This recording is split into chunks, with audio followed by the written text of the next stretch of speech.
Namun, menyangkut alasan pemerintah bahwa GPKPD tersebut adalah hanya permasalahan internal Partai Demokrat semata, kami memiliki pandangan yang berbeda.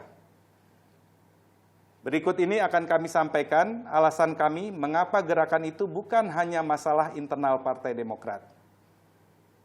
Kedua, fakta menunjukkan bahwa yang melakukan gerakan pengambil alihan kepemimpinan Partai Demokrat, GPKPD, bukan hanya segelintir kader dan ex-kader Partai Demokrat, tetapi benar-benar melibatkan pihak eksternal.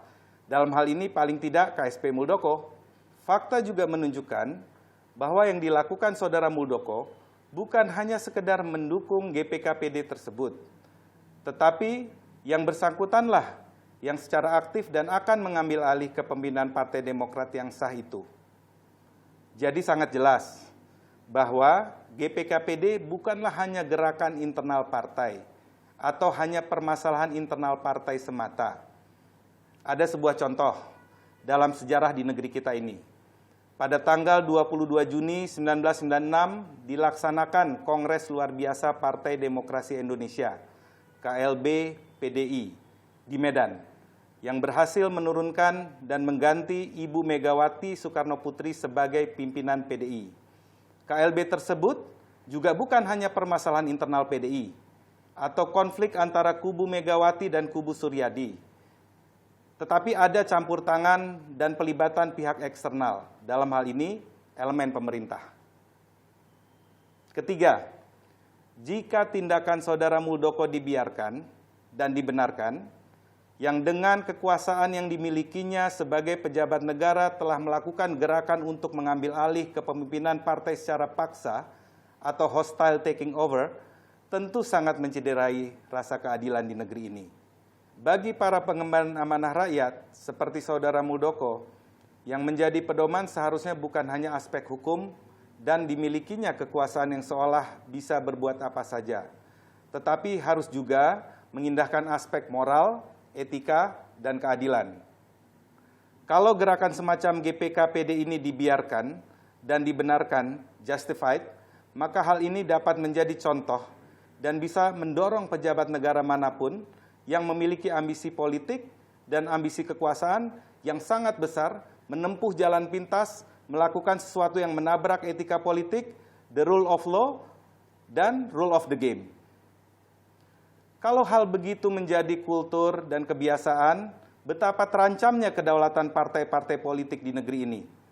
Sekaligus, betapa tidak aman dan rapuhnya kehidupan demokrasi kita. Keempat, dalam kasus GPKPD, tidak mungkin segelintir kader dan ex-kader Demokrat tersebut berani dan sangat yakin gerakannya akan sukses jika tidak ada keterlibatan orang kuat dan dukungan dana yang besar untuk melakukan gerakan itu. Di samping mendengar langsung apa yang dijanjikan dan akan dilakukan oleh Saudara Muldoko jika kelak menjadi Ketua Umum Partai Demokrat, menurut kesaksian sejumlah kader yang merasa dijebak, juga telah dibagikan dana awal sekitar 25%, sedangkan sisanya akan diberikan jika KLB selesai dilaksanakan dan Saudara Muldoko telah menjadi pemimpin baru. Semua ini membuktikan bahwa upaya pengambil alihan kepemimpinan Partai Demokrat oleh pihak luar itu nyata dan serius, karena uang sudah mulai digelontorkan dan Saudara Muldoko sudah aktif melakukan pertemuan-pertemuan serta telah berbicara secara langsung dengan sejumlah kader Demokrat, baik pusat maupun daerah, yang diajak bertemu dengannya. Gerakan dan tindakan seperti ini, yang Saudara Muldoko juga aktif dan involved secara langsung, bagaimana mungkin hanya dianggap sebagai permasalahan internal Partai Demokrat semata? Kelima, Partai Demokrat bersyukur kepada Allah Subhanahu wa Ta'ala, Tuhan yang Maha Kuasa, karena telah diberikan tuntunan untuk segera bertindak guna menyelamatkan kedaulatan dan kehormatan partai. Jika Ketum AHY tidak cepat mengambil tindakan dan segera tampil menjelaskan kepada publik, meskipun dengan tetap menghormati Presiden Jokowi sebagai kepala negara, maka nasib kelangsungan hidup dan masa depan Partai Demokrat bisa menjadi lain. Banyak presiden di masa lampau yang berkaitan dengan kehidupan dan dinamika partai-partai politik di Indonesia, termasuk sejarah tentang kemelut dan benturan di tubuh partai politik yang kemudian bagaimanapun akhirnya melibatkan tangan-tangan pemerintah. Betapa sedihnya keluarga besar Partai Demokrat jika upaya GPKPD ini benar-benar dilaksanakan dan akhirnya menobatkan Saudara Muldoko menjadi ketum yang baru, merebut dari tangan ketum hasil kongres yang sah dan demokratis. Jika KLB ilegal tetap diselenggarakan, yang pasti tidak sesuai dengan konstitusi partai, AD dan ART, tidak mendapatkan persetujuan dari Majelis Tinggi Partai, dihadiri oleh mereka yang bukan pemegang suara yang sah, namun kemudian hasilnya dianggap sah dan segera disahkan oleh Kemenkumham atau diresmikan oleh negara. Tamatlah riwayat Partai Demokrat yang asli, yang ingin hidup dan berjuang secara baik-baik di negeri ini, sesuai dengan konstitusi, hak politik, tatanan demokrasi, dan sistem yang berlaku.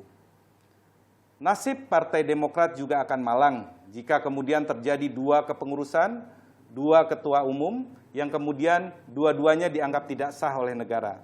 Jika skenario buruk itu terjadi, Partai Demokrat tentu tak lagi bisa berpartisipasi dalam pemilu 2024 dan pilkada mendatang.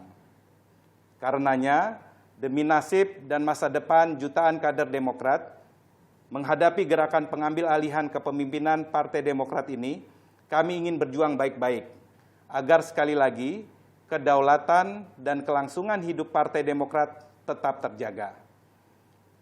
Pada kesempatan yang baik ini, kami mengapresiasi para kader Partai Demokrat yang telah melakukan deteksi dini dan lapor cepat kepada Dewan Pimpinan Pusat Partai Demokrat.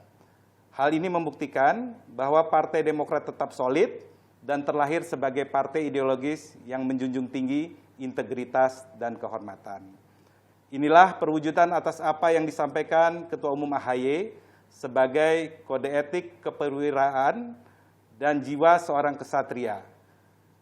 Sekali lagi, kami bangga dengan seluruh kader Partai Demokrat dimanapun berada. Demikian pernyataan kami. Terima kasih. Wassalamualaikum warahmatullahi wabarakatuh.